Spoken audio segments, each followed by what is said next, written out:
இங்க ஒரு கப்பிள்ஸ் ஒரு லாங் டிராவல் கார்ல போயிட்டு இருப்பாங்க.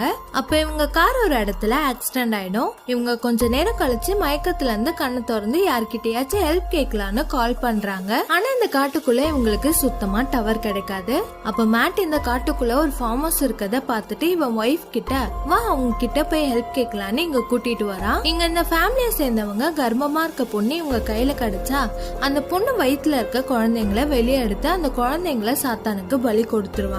இவங்க ஹீரோயின் கர்ப்பமா இருக்கிறத பார்த்துட்டு வாங்க வாங்கன்னு உள்ள கூப்பிடுவாங்க. அப்ப ஹீரோயின்ல எங்களுக்கு ஸ்டே பண்ணலாம் இடம் வேணாம், நாங்க வந்த கார் ஆக்சிடென்ட் ஆயிடுச்சு, என் போன் சுத்தமா டவர் கிடைக்கல, உங்ககிட்ட கொஞ்சம் லேண்ட்லைன் இருந்தா கொடுங்க, நாங்க யாருக்காச்சும் கால் பண்ணி வர சொல்லி இங்க இருந்து போயிடுறோம்னு சொல்றான். ஆனா இவங்க ஐயோ எங்க வீட்டுல இப்பதான் லேண்ட்லைன் ரிப்பேர் ஆச்சு, இன்னைக்கு நைட்டு ஸ்டே பண்ணுங்க, மார்னிங் சரி பண்ணிடலான்னு இவங்களை ஏமாத்தி ஸ்டே பண்ண வச்சு ஹீரோவை அடிச்சு உயிரோட புதைச்சிட்டு ஹீரோயின் வயிற்றுல இருக்க குழந்தைய வெளியே எடுத்துறாங்க.